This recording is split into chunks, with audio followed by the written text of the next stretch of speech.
Hi, this is Dr. Vince Pankonin from Dr. Big Brain Neurofeedback Clinic. Today we are going to review the interactive self-inventory, which is one of the assessments we have patients fill out prior to doing their qEEG brain map. The interactive self-inventory is a long assessment. There's about 136 questions, and you rate yourself 1 to 5 on each question answered. It breaks it down into this nice graph with a variety of dimensions that we assess. Some of these are positive things, some of these are not so positive. When we see the colors here, we see the dark purple is what would be considered a peak performer in that dimension. And the blue is the patient response. There's a little red line here by the anxiety depression dimensions that shows what would be considered normal or average.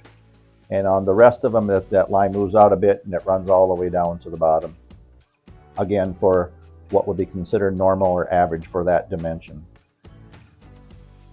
When we look at this, we kind of go with what is beyond or either short or beyond what the normal is.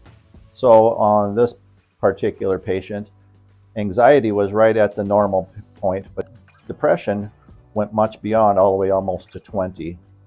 So this person rates themselves as having at least a moderate level of depression based on the answers of that category. We move down the line. Another one that goes beyond the normal would be what's called inhibited. Inhibited people tend to be shy and anxious, kind of tend to pull back from social things. This can be kind of a genetic thing where you can be born with a predisposition to this. But there are ways to overcome that. But we also look at how neurofeedback has an impact on that. As we move down the list, impulsivity and passivity are both beyond normal and indicate this person is slightly more prone to being impulsive with either actions or words or emotions. With passivity, people tend to be more passive in how they relate to others and in their life. There are good things such as being assertive. A normal level of assertiveness is beyond what is the normal. This person is quite a bit under that, so that might be an issue for them as well. Being a perfectionist, she's well within the normals there. Being cooperative, being able to work with others, that person does quite well. Being independent, there's another strong category of high function. Being interactive, they're a little bit below the averages for that. And one that kind of stands out here is being avoidant.